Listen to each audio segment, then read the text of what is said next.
Thank you so much, Pastor Bayo. And thank you for the prayers, Pastor Ayo. It's a pleasure to be here with all of you. What I will like is to add just one prayer to all the many prayers that have already been prayed. We're talking about money. And one of my favorite Bible verses is from the book of 3 John, verse 2, which says, "Beloved, I pray that you may prosper in all things and be in health, just as your soul prospers." So as we share the word this evening, I pray that the Lord will take control, that he will control my lips, and that I will share what it is that he wants you to hear. And that as we share, that each and every one of us will gain something that they can use to help themselves, develop themselves in the mighty name of Jesus. Thank you so much. Praise the Lord.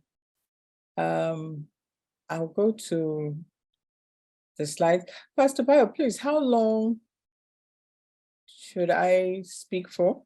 Well, you have about 40 minutes, ma'am, and then you have a session of question and answers, but it's up to you. I mean, you just feel low. You have an opportunity at whatever point you feel comfortable to allow people to ask questions as the meeting proceeds. Okay, thank you so much. Thank you. All right, ladies and gentlemen, good evening. Welcome to this session, which is about building and securing a sound financial future. I was a banker for many years, and I was always very surprised that even though people worked in the banking industry, where supposedly the salaries were good, many people did not know how to manage their money. And when people left the bank, went on to other things, they often had challenges. Even in the oil industry, there were many people who earned a lot of money, left with huge packages, but somewhere down the line, a lot of that money got lost. What was the challenge? People did not understand how to manage their money. It's one of those courses which isn't really taught in school. They don't teach you how to love. They don't teach you how to manage your money. So we thank God for the church. We thank God for the visionaries, Pastor Ide and Pastor Shiju, in terms of putting together a program that will help you so that as you start out on your journey, you are better equipped than many other people might have been. My name is Tosin David. I was a banker for many years. I now do training, and I coach people. And as I said, I'm delighted to be here with you. What's this evening about? We've said it's about planning for your financial future. And I want to try and cover in the time we have 3 key things. One is for you to be more financially literate. I will assume that everybody has some degree of financial literacy, but we want to up it a bit. Then secondly, to identify the steps that you need to take towards ensuring a better financial security. And thirdly, for you to be aware of some potential pitfalls of poor financial planning. I hope you all have your phones with you, because I'd like us to do a little survey. So I'd like you to go to your URL on your computer. If you can use your phone, you can do that, www.menti.com. And when you get there, they'll ask you for a code. So the code for today, or for this one, is 318-237-16. And then answer the question. So menti.com, and then put in the code, and then answer the question.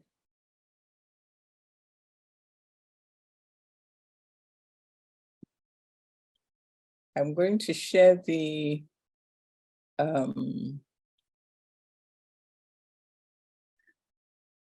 whatever you. You took the code away. Oh, too soon. Yes, ma'am. I was just entering the code myself. 318 I've got. Okay, let me put that back first. 318-237-16. I should also put it in the chat.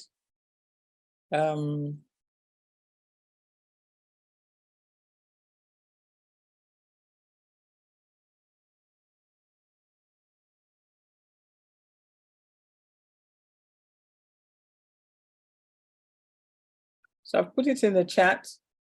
Oh, it's not mention, it's Menti. It should be menti.com. Menti.com. Menti.com. Then the code. So you can check in the chat because I want to call up the screen so you can see what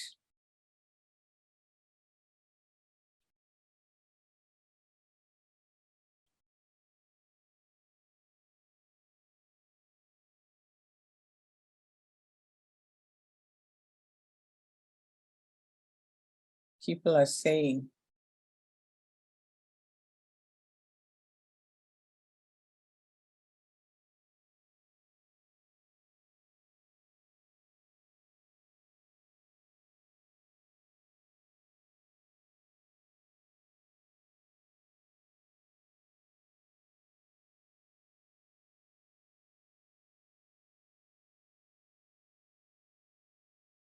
Okay, so people have started putting in.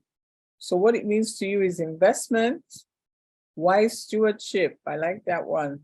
Managing my finances. Freedom. Freedom from what? Saving for the rainy day. Absolutely. Managing and utilizing. Security. Planning effectively. Critical. Investments.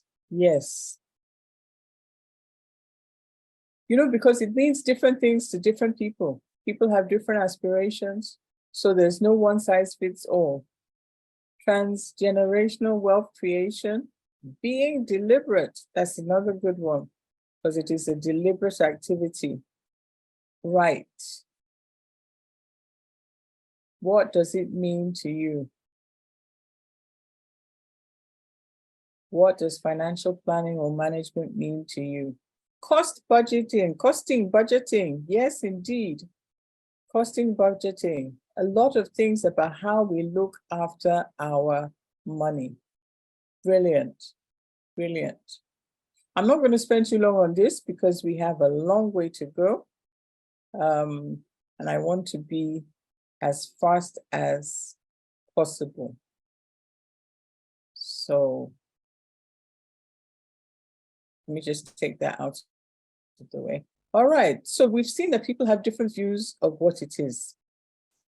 Managing your finances. Very important. I come to the issue of financial literacy. And what is financial literacy? That's the ability to understand the products and concepts that you need to manage your finances. So are you financially literate? That will be the question. Do you think you're financially literate? Do you understand all the products and ideas that you need to manage your finances? Very important. Why? Because financial literacy is the foundation on which you will build your finance.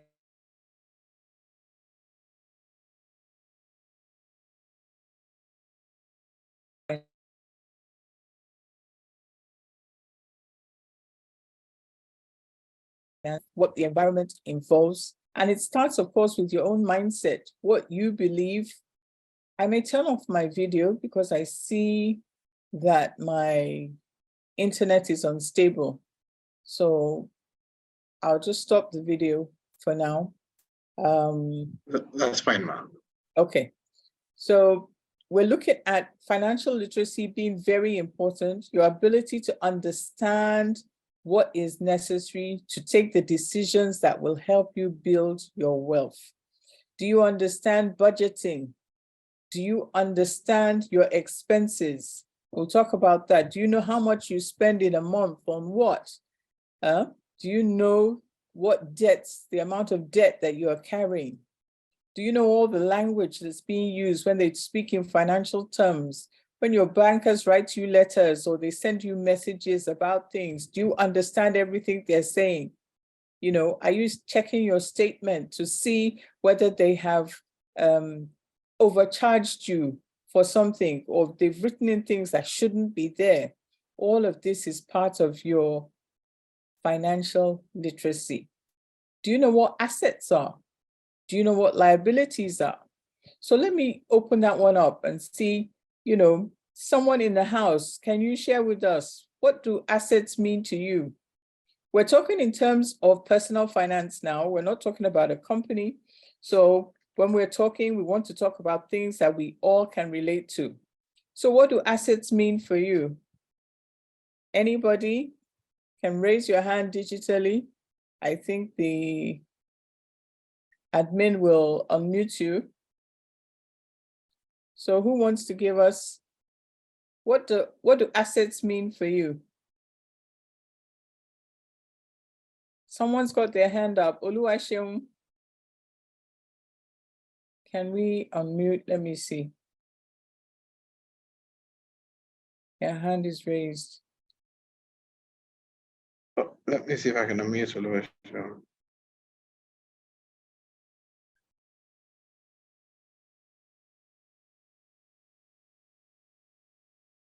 Okay. Good evening, ma'am.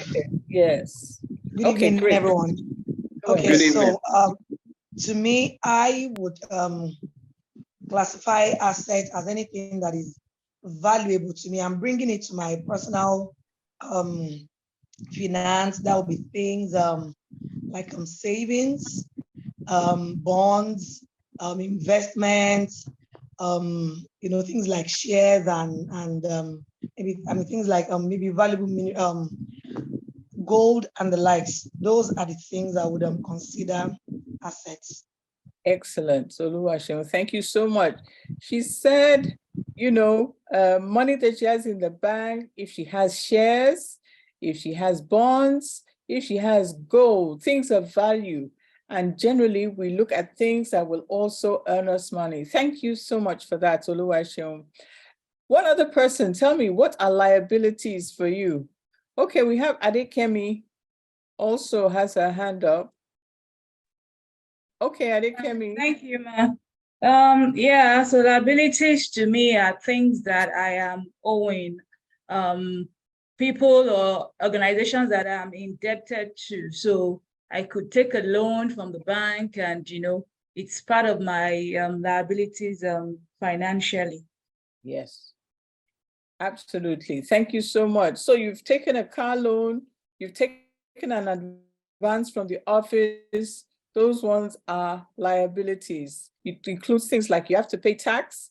So tax, which is due, you know, that will also be a liability. So in your financial literacy, you need to be aware of all these things because you need to know what is there and then know what is required to manage it. So thank you, Adekemi, for that.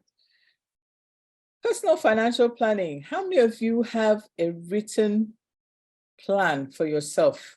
You can raise your hand, raise your digital hand. How many of you have a personal financial plan? You've got a budget which says, you know, how much you earn, how much you spend every month. Oh, some people wrote in the chat. Thank you. Anuoluwa said liability is my debts, right? Abayomi, asset is what increases in value and should. You said and protects you from inflation. It should. We'll come to that issue, but yes, it should. Okay, how many people have a written plan, written budget, written goals? I actually don't see any hands up. So if there are no hands up, this is something that's really important that you have to be thinking about. Oh, okay, I've seen a couple. Oluwaseun, one day, thank you, thank you. So there are some smart women in the house. Thank you very much. But it's very important for you to document, have written what your goals are. What do you want to get out of life itself? What do you want to get when it comes to your financial goals? So, how healthy are your finances? Another question for you. How healthy are your finances? This one, here's another Mentimeter. You can go to menti.com. This one is 423. I'll write the number in the chat. 423 90 566.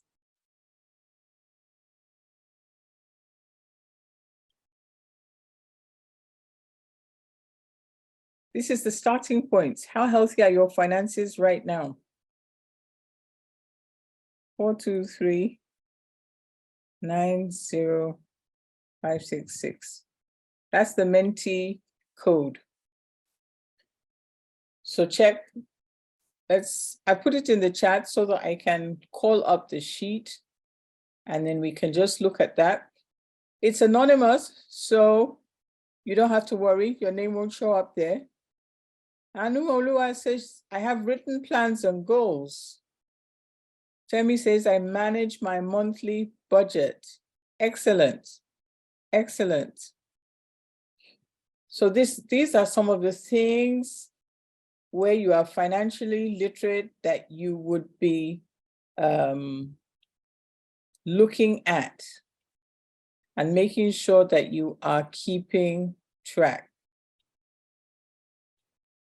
Just going to call up the other Mentimeter.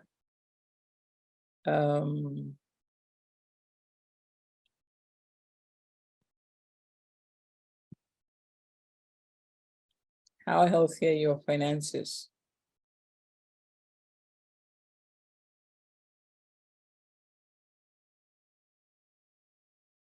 Let's see, we've only got 3 people.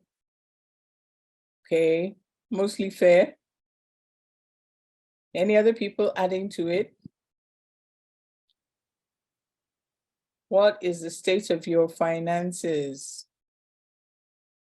Good. Fair. Okay, nobody says it's really poor. Okay, fair is rising. Some people are saying good.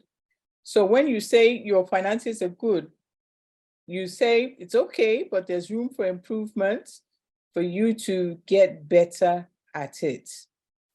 Financial literacy, really important for you to know how your finances are doing. So thank you for those who have contributed. We've only had 10 people and we have 80 people, over 80 people in the house. Only 10 people have passed a comment. Okay, but what I'm seeing here is that nobody or very few have said poor, is it? So most people have good or fair. Thank you for responding to that.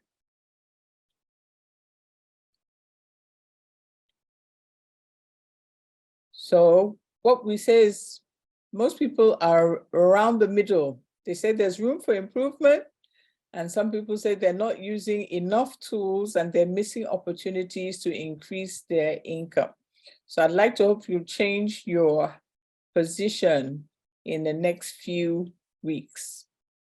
So what do you need to do to have a plan towards that financial security you're looking after? We're just going to run through a couple of steps. And the first one really is to set and prioritize goals. What are your goals? What are your goals in life? What do you want to achieve? And that's why I said the financial plan will be different. And even though I'll come back to it, I want to say now that one of the key things is who your partner is, who you marry matters a lot. Because getting to where you're going, you are not going on that journey alone. And many of the decisions you take will be taken jointly. And that's why when you have pre-marriage counseling, they take you through finance, because you have to have similar values.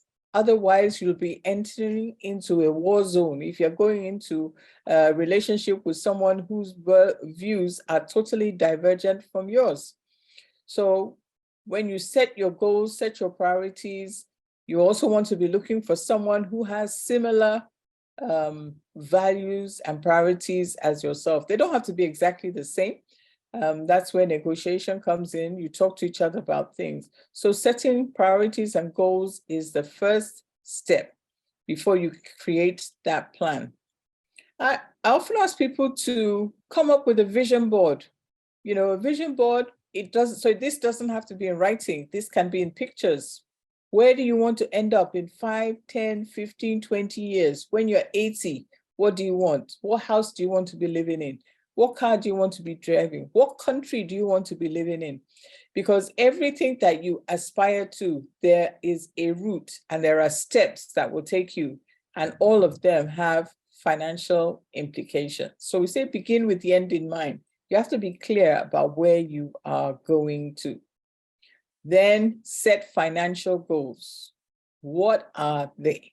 If we had a whole day class, which would be more interactive, we would have done these as exercises, because I'll ask you to write out what are your goals. So you have to be specific.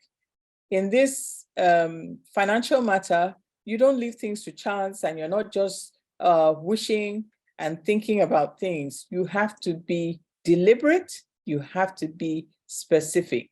So you want to get an MBA, or you want a portfolio of investments, you want a house in a particular area. What is it that you want? And what is it going to cost? What's the value of that thing that you are aiming for? And what is the timeline? Because sometimes when you write it, you know, it's nice to say things, but if you write it down and you analyze what you have written, sometimes you may find that what you are proposing is unrealistic. Financial matters require attention to detail.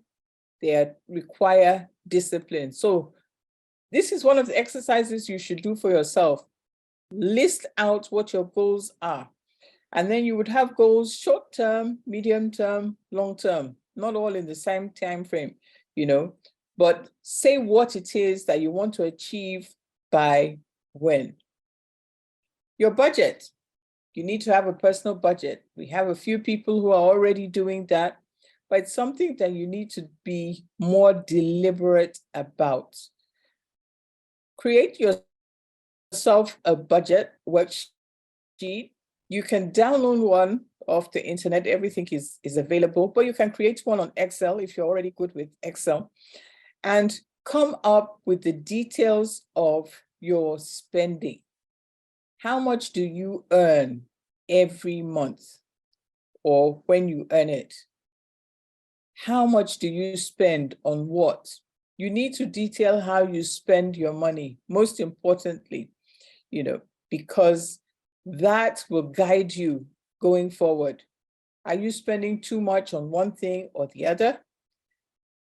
We say that when it comes to living day to day, your living expenses for you, for your family, shouldn't be more than 50, 60% of what you earn. Shouldn't be. When you have a budget, when it comes to expenses, where does the expense line start? The expense line should start with, for us who are Christians, we started with the 10% tithe, which goes off the top before you do anything else. So once I get, you know, an inflow, I write a check 10% or do a transfer, 10%, you know it's not part of what you are going to be managing per se. Then you begin going down the rest of your requirements. We also say that your savings should be the next line that comes out of your expenses. Saving, people will say, I know, I have things to buy. When I finish buying, I will save. Doesn't work that way. We're talking about what is the lifestyle, the approach of people who want to grow their wealth and be able to sustain it. So you need to have the discipline to be able to take out money which you are going to set aside.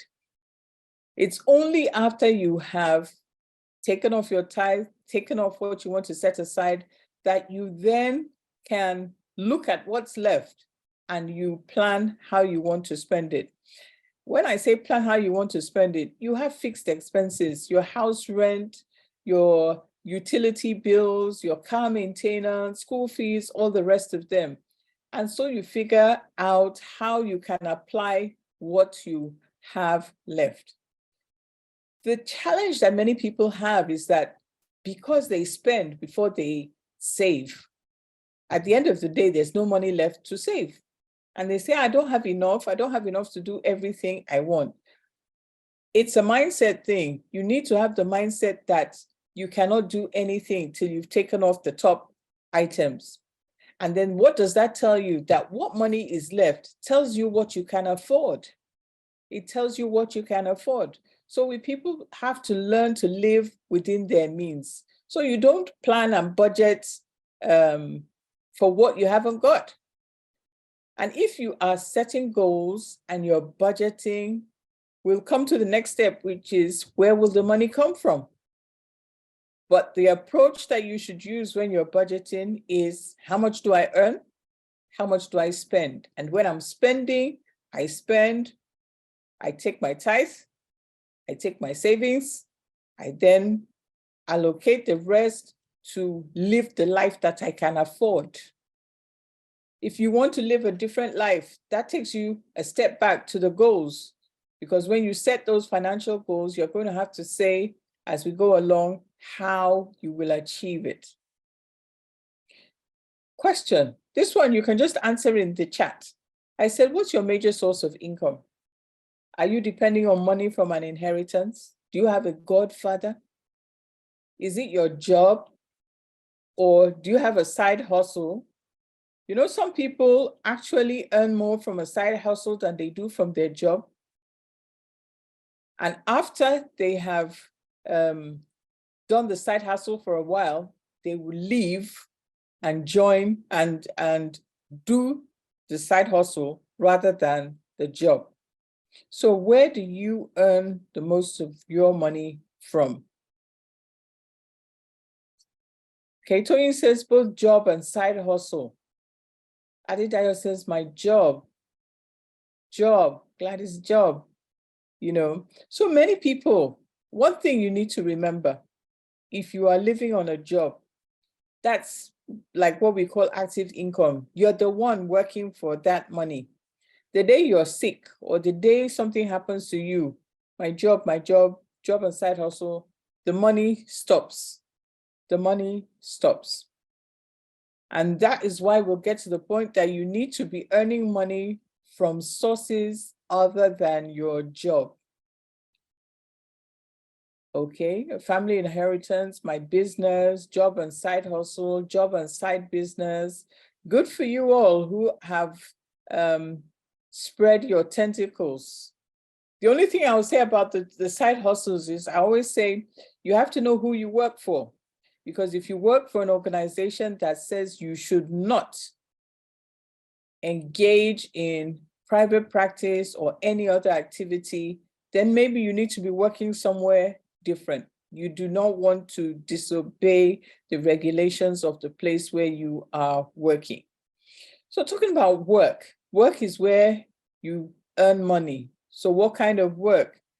Earning money from your job, like many people have said, and that's active because, as I said, once you stop working, the money stops coming. But then you can earn money from dividends. That's if you've got a stock portfolio. So like Femi says, it's got investments, side hustle, and family. Oh, it's a she, Femi, and a family inheritance. Great.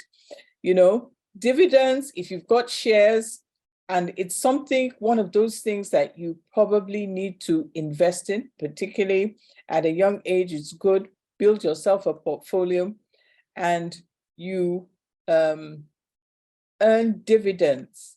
I still remember when I was working, you know, there was a man who was in charge of salaries, as a matter of fact. But one thing we used to know him for was that, you know, periodically he had this huge wad of dividend warrants. Those days, you know, they were still sending them by post and everything. And he would say this is what he uses to pay his children's school fees. So he doesn't use his salary. He uses his salary for other things. But he had invested enough in shares over time to be earning massive dividends. So having a stock portfolio, interest from money market funds. So if you have a deposit, you will be earning interest. I put caveats on this because I said, again, for financial literacy, there are many things you need to understand. How much do they pay you on your savings account? Please write in the chat, how much are you paid on your savings account? What's the interest rate on your savings account? If you want to make money and you want to see your money growing, okay, they say save money. How much does your savings account pay you? Anybody in the chat? What sort of rates are you getting on your savings account? He says, I know it's not a good option, but I'm saying, what do they pay you? You even get 5%. Somebody says nothing. 5%, nothing. Less than 5%, absolutely. Okay, so people listen. You get 5% on your savings account. Please tell me, what is the rate of inflation today? What's the rate of inflation? 22%. Thank you. So you're earning 5%. Meanwhile, everything which you go out there to buy is increasing at the rate of 22%. So you are, by keeping your money in the bank, you are literally losing money every day. So you have to think about it. And this is why you have to understand the environment when you make choices about where you put your money, because you don't want to put your money and literally be losing it. And to make it clear to people, I said, one example that is very paramount now, you want to buy a car, and maybe you say you've been saving for a car, and you put the money in the bank, and now you've got, maybe you were aiming for 5 million or something at the time. There was a car you could buy for 5 million. Now that same car maybe is about 3 times the cost. It's about 15, 20 million. That's the rate of inflation eating up your money that's in the bank. So you have to think about it. Other sources, rent, real estate. Again, it's passive. If you have invested and put your money into some real estate, you can be getting the return in terms of rent. And the returns there are generally much higher than what you would get from savings. Other sources, business. Either you are running the business or somebody is running the business and you are making profit from that business. These are ways to earn money. And so you have to be creative. And this is why, you know, we say God has blessed everybody with talent, a talent or the other. There's something in you that you can use to prosper. God will bless the works of your hand, whatever it is. That's why you see many people in the tech world now, they're using their minds, their brains, their hands to come up with things which are earning them lots of money. What do we want the money for? It's to secure a financial future that we want. What you want depends on you. You want to look after your family, you want to look after yourself, you want to be financially independent, as some people had said, and of course, to leave an inheritance for those coming behind you. So there are many reasons why you want the money. Are you making the most of the money that you get? We say earning a lot of money is not the key to prosperity, because there are many people who have got a lot of money, maybe from their job. I think a lot about people in entertainment, because there are many entertainers who acquired fortunes, but that money evaporated because it was not well managed. So your ability to manage what you get is actually even maybe more important than the money you get itself. How do you handle it? Key things to note: that you need to live a frugal life. Why should I live like a poor man? I'm rich, I can afford it, I can do this. You see people doing all sorts of things. But the lesson is that you need to learn to live beneath your means. Cut your coats according to the amount of cloth you have, not according to your size. And then you learn the difference between needs and wants. Many people will just spend money, if I say carelessly, because they have money. So I want to buy a bigger car, I want to buy a bigger phone, I want to buy the latest designer this, but do you need it? Which is why we say use like the 1 week rule. When you want to spend money, you see something that you like, you want to buy, have the discipline to wait. Go and think about it. Go and question yourself and check yourself. If you really think that you need it, go ahead and buy it. But don't get used to impulse buying, where you are constantly spending money because you think you have it. People who will expand, when your salary expands, people will expand into the new salary. You have to learn to have discipline to be able to have those resources available to deploy where they can make more money for you. Remember, you want to be making your money to be made while you are sleeping, not you on the pedal every day trying to make money. I use two examples here. Aliko Dangote, we know he's, I guess, the wealthiest Nigerian, or one of the wealthiest Nigerians. And something he's said a number of times that I've picked up on, he says that he does not own property abroad. There are many Nigerians who don't have a fraction of his wealth. They have a house in Dubai, they have a house in London, they have a house in America. And remember, they don't live in all these places. They maybe go and visit there from time to time. The house must be maintained and kept. It's money. Aliko Dangote, who can afford to do all of this, says he goes to a hotel. That makes more sense because he's not there for that long. Warren Buffett, my favorite financial guru, one of the wealthiest people in the world, is a very prudent man. He's been living in the same house, who knows, maybe like 50 years plus. I'm sure he would have redeveloped it a bit and everything, but he hasn't gone out like some people who've made a little bit of money and go and buy an estate or something because you want to tell people you have money. And he drives a, what would I call it? A comfortable, reasonable car, not an extravagant car. He can afford a Rolls Royce, a Benz, whatever is going, he can afford, but he doesn't do things like that. He is focused. And then what does he use his money for? He's made so much money. He uses a lot of his money for philanthropy. So what is the message here? You earn money every day, but you have to learn how to manage it. We're told to save, and you can only save when you have money. The thing with many people is, as I said, they want to wait till they finish buying everything they want, and if there's any change, they will save it. The message is, it's a top line item. After you take your tithe, take out the money that you are saving for your goals. So whatever goals you have set yourself, you have to go down to the detail of how much that is every month that you are setting aside.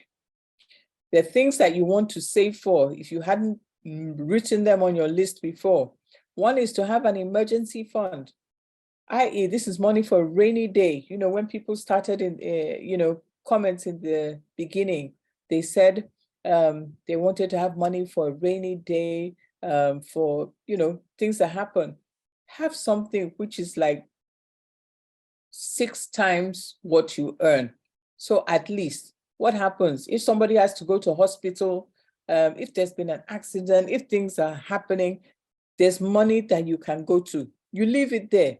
You only go there in case of emergency. When you take it out at that time, then you will have to build it back for another time. You have to learn to manage your money. You're saving for your retirement. When you can't work, like I said, remember your parents, your grandparents, it gets to a time when they can't do the things they used to do. And you have to rely on, what do they rely on? Pension. And we all know that pensions, particularly pensions of our parents and grandparents, are very small. And with the rate of inflation, which we've talked about, what you're able to do with that money diminishes, which is why you need to have a good nest egg savings. I want to you to see this. This is just a 2-minute video on the difference it makes in delaying your savings. Einstein himself supposedly called the power of compounding the most important invention of all time, and we are inclined to agree with him. Compounding refers to generating earnings on your initial investment and on earnings the investment has previously made. Compounding can turn a small investment into a large sum, but time is of the essence. Put simply, the earlier you start saving, the more compounding can work its magic. In order to best illustrate this concept, let's have a quick look at both Amanda's and Stephen's different saving approaches. Saver Amanda begins at age 25, putting $200 into a retirement account each month. Stephen begins saving the exact same amount as Amanda, but starts 10 years later at age 35. Both continue to add $200 each month until they hit retirement age of 65. Assuming a 6% rate of return, by the time they are both ready to retire, Amanda has almost twice as much as Stephen. Amanda has $402,492, and Stephen has $203,118. So, listen to Einstein because time is of the essence. Let your money work for you. Don't wait to save. Great. Don't wait to save. There's a question in the chat which says, what type of financial instruments can one save an emergency fund in? It's what I will say is you have to make it an instrument that is flexible. Flexible in the sense that you can access it when you need it. You don't want to go and lock your emergency fund into 5-year money or into a bond for 5 years. Then the emergency happens tomorrow. How do you get your money? So you have to use shorter term instruments or instruments that allow you the flexibility to break them when you need them, because that's the essence of that fund. It's just in case something happens. So, I mean, varied things. And it depends which financial institution you're using. Our financial institutions are getting more savvy. So they're offering a range of products that you can use. Yes. Stella says the keyword is instruments that allow you the flexibility to access your funds when you need them. Right. So this is just to give an indication that as you are working and progressing, the sorts of savings and investments that you need to be building up. You know, it's a journey. It's not in one day. You need to build to reach your targets. So this is 4 times, 1 time, 2 times, 3 times, 4 times your annual salary. This is how much that you want to be setting aside. This is an ideal, of course. Not many people, not everybody reaches there. There's a certain segment of, you know, the environment that does, but it's something for you to have a plan that you want to work for, depending on the lifestyle that you want to live. I see a comment from Joy. She says it's advisable to save money in the bank because the money actually reduces instead of increasing.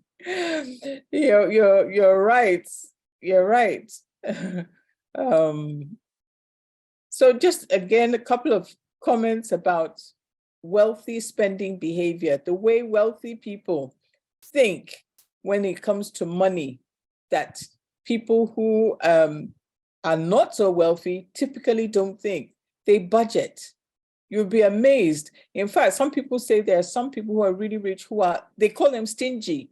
Well, the people are not stingy. The people are deliberate in their plans about what they want to do. They increase their savings and investments. So you see, like on this chart here, investments is the biggest bit of their income, disposable income. They don't spend their money on a lot of frivolous things. Is this to say they don't do frivolous things? They do. But I'm saying in terms of priorities, where are your priorities? And where your priorities are is where you will focus. And that's why they say, show me your calendar, show me your checkbook, and I will tell you what's a priority to you. So where does your money go? So grow your income generating assets, assets that will get you money. I'll give an example. People talk about, oh, is a car an asset or a liability? It depends. It can be an asset if you're using it for Uber and you are earning money from that car. It can be a liability if you are just using it, you know, at the weekend or something. You're just spending money on it. So you have to decide what you require. And that's the thing about knowing what you need and what you want. Wealthy people tend to decrease their expenses. So they find out, they're very prudent in terms of finding out where they can get things of value, you know, value for money. And they live off the surplus. That's, you know, off their income generating assets. They marry the right person. Marry the right person. I told you why, because I said your spouse will be making many joint decisions with you. And if you have someone whose views are very different from yours, that can be a challenge. I have one example, which I use very often when we were in the bank, and you have spouses who are both in the banking industry, and the man who got a new job, he got a salary 3 times what he was getting before. And he said to his wife, you know, we've been managing on our salaries before. This is like a windfall. And that we agreed, we said we were going to build a house. And so that was how they agreed. Now, if you had somebody who says, the neighbors are going to Dubai, we need to go, then you will have some challenges. So getting someone who understands where you are heading and where they are heading, and the two of you are heading in a similar direction, makes a lot of difference. Take measured risk. Nothing ever happened. You know, if you just stay on the safe and narrow, yes, you will get the safe and narrow return. But sometimes you need to take risks to be able to make more money. Critical to that is improving your financial literacy. What do you know about the market? What do you know about the economy? Where are the areas of opportunity that you can take advantage of? All of that is important. Okay, Abayami says a car is a depreciating asset or a depreciating liability. Thank you for that. We've talked about investment, why it's important to invest, because what it is that your money will be working for you while you're sleeping. You've invested in something that will be generating returns. So you need to have a diversified portfolio. Your salary should not be the only source of income. Invest in shares, invest in the money market, invest in real estate, invest in business. There are lots of things. New things are coming out, you know, like in the tech space. So find out what is available and what you have an interest in. And remember that people are different because you have different risk tolerances. So somebody may feel that they can shoulder, the risk, because what happens? You can lose money when you do go into some risky business. How many people invested money in Wonder Bank in those days of the Wonder Bank? In many classes, I've met many people who invested money and lost it. So that is careless. So you have to do due diligence and look for alternative sources to invest and get the returns you're looking for. And of course, you want to get returns that are ideally higher than inflation. Finally, you need to track your money for you to be able to build it. There's no point getting the salary, getting the returns, then you don't know what is happening to it. Some people will get a financial advisor, and a financial advisor may be good, but it's good for you to keep an eye on your own business. Understand the environment. Back to my financial literacy, understand what's happening with the rates, the inflation rate, exchange rate, what's the impact on your own portfolio. Understand the time value of money. And we looked at that. The later you start saving, the less you get in the longer term. Periodically review your budget and your goals. Do that often, and don't take things for granted. How many of you review your statement from your bank? Because we know in the last few months, there have been so many errors in the system because of technology or whatever it is. But if you don't check and get them rectified, you can be losing money. And one of the things about building wealth is that you must be prudent and make the most of everything that you have. You have apps for everything. So the apps actually to manage your money. Some of the banks have apps that you can use to manage your personal finances. So it's something that you need to have a discipline to do on a regular basis. Weekly if you can, monthly, quarterly, annually. That's the only way that you can be sure that you are heading towards your goals and that you don't fall short. Somebody says, what financial institution would you advise that allows flexible saving? I'm not at liberty to give advice. What I will say to you is that virtually every financial institution, most of the will I say good ones? Most of the good ones, they will have a department that will advise on this.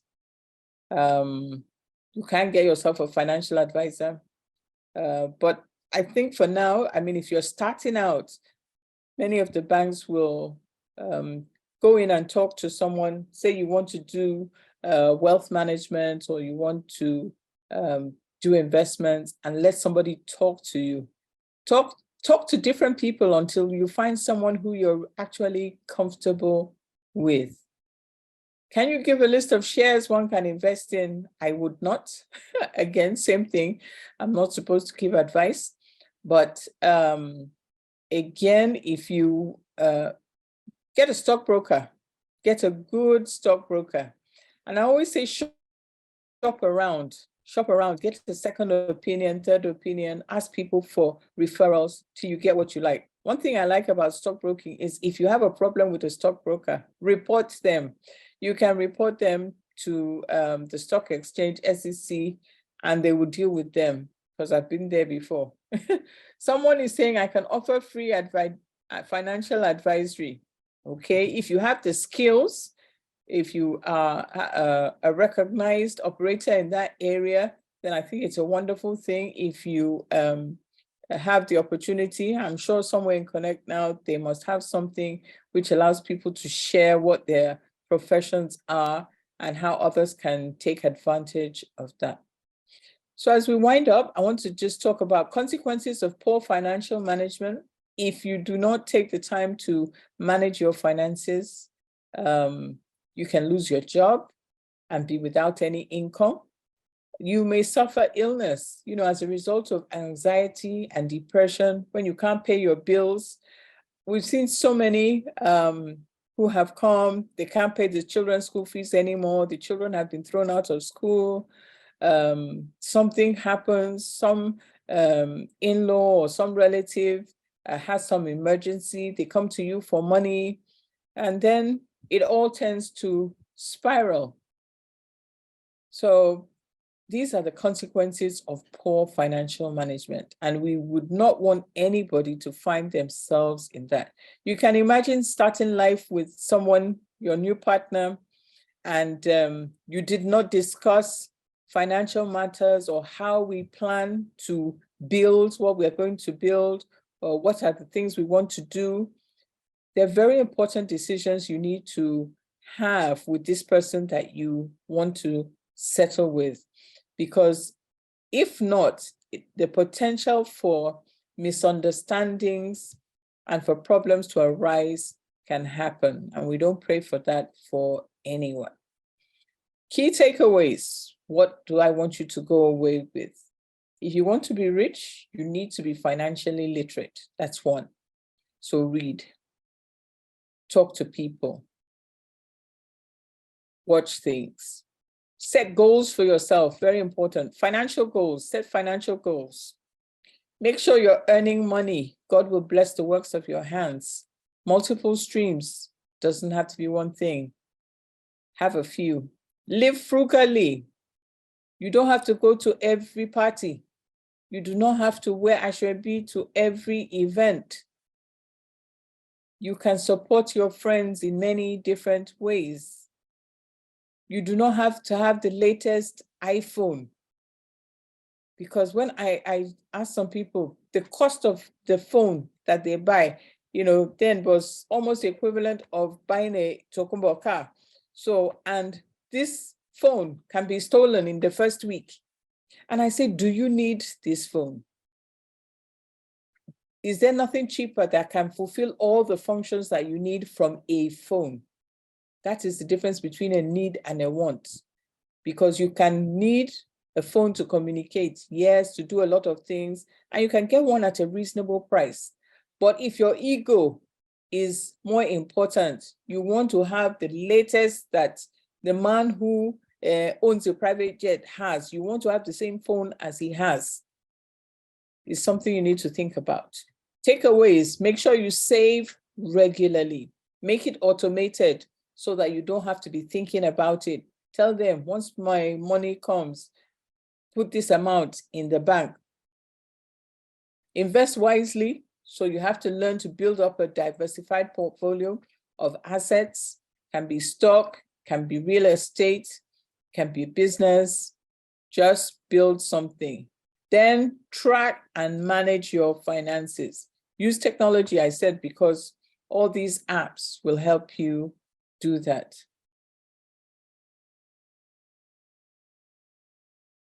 Back to where we start, which is from God. God wants you to prosper. I started with that verse. But God also wants you to work. God expects that a man should work. He said he will bless the works of your hand. And he said a man who does not feed his family is worse than an infidel. You need to work and provide for your family. God expects that you will not just feed your family, but that you will be a blessing to other people around you. And that's what I said. That's what you see the people who are very rich and very wealthy doing. They have provided for themselves. They're comfortable. And now you see them, they have foundations. Yes, some of it is because of tax reasons. They want to get tax benefits and all, but they also want to help other people. So each of us has been endowed with talents. Let's make the most of it. Be alert, which is why we pray for wisdom. You need wisdom and knowledge to be able to tap into opportunities which come your way. So you need to have good relationships. That's something, we didn't talk too much about, but it's really key because you get along with other people. People will do business with people that they know and trust, people that they like and trust. So build good relationships.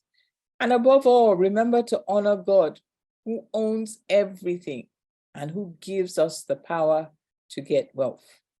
I hope that you all have got something from this session and that you can apply it to your life and get better, do better, so that we see lots of rich, wealthy people who are not just doing well for themselves, but are able to support and do well for others too.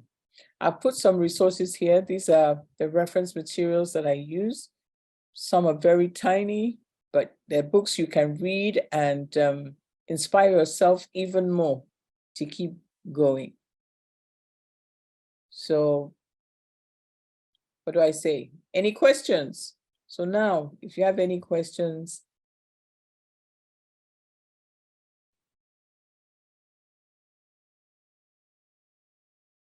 any questions?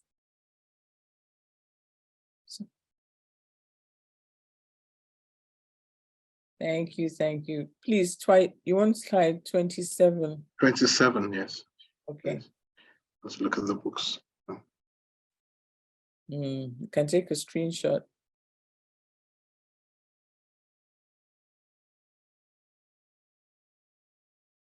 Okay.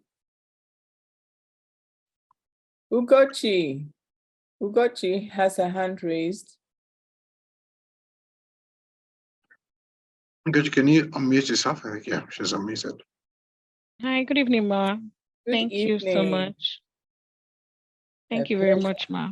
My Yes, I want pleasure. to ask on the resource page, the apps, Yes.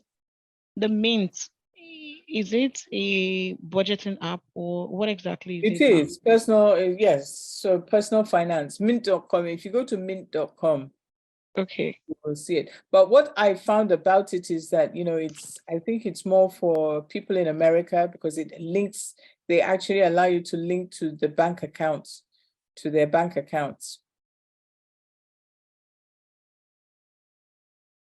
Yeah, I They think have some good spreadsheet. Akinyemi has a The question. hand up, yes. Yeah. Akinyemi. Can you unmute yourself? Please go ahead. Akinyemi, you can go ahead.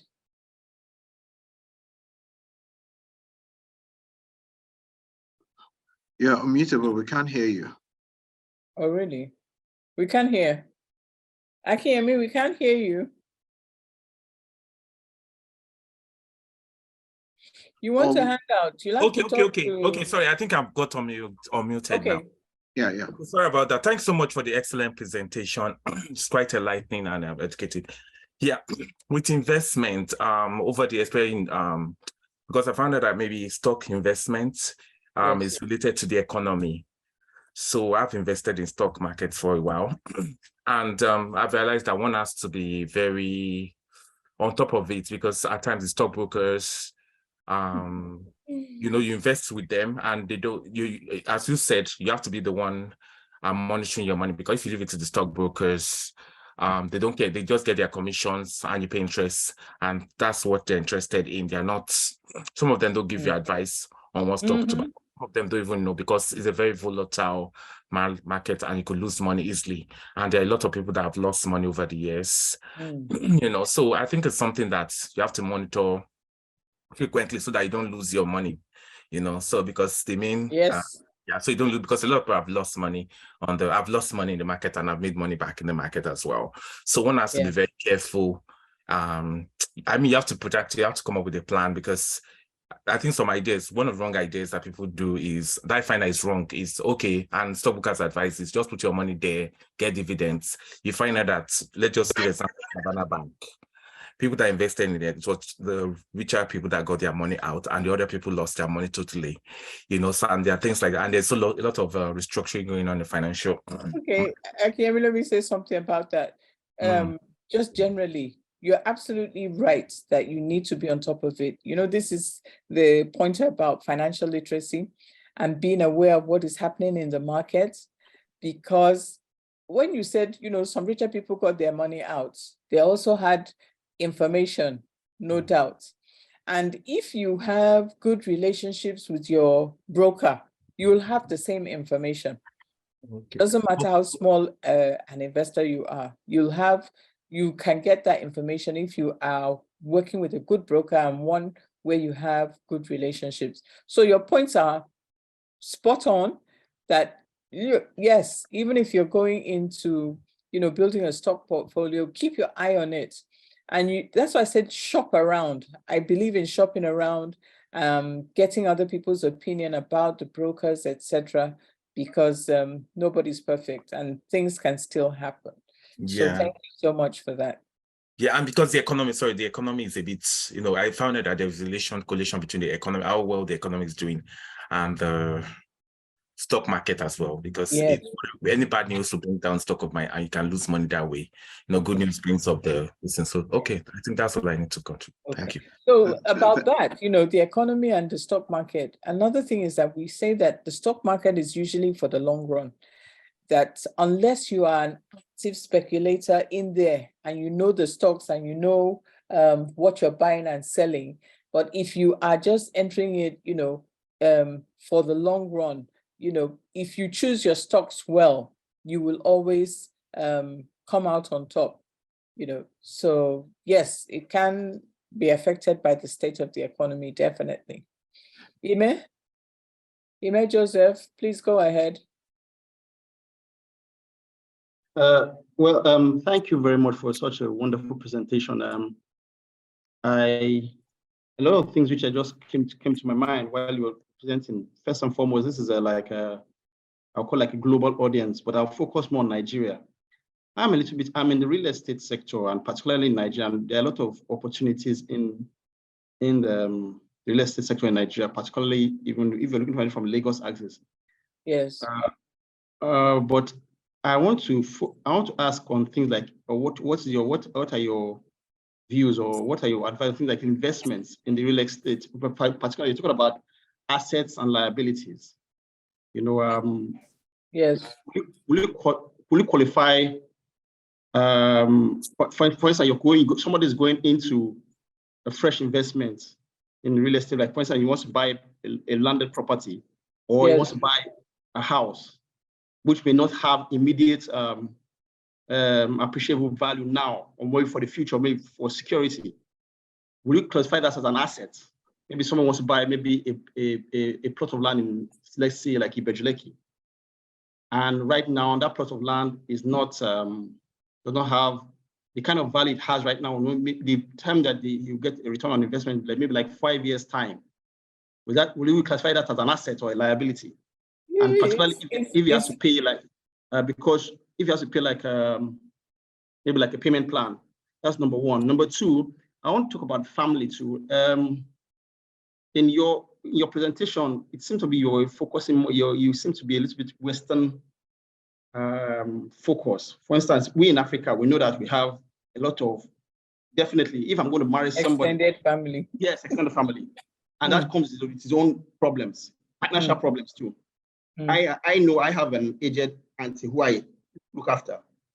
But I know that if somebody's going to come in, I'm going to marry, definitely I'll marry her, but definitely she'll have her own, maybe some things, she might have her own, on that side, her own extended family. Right. Depending on if I'm marrying a wealthy person or if I'm marrying somebody that is, that's number two.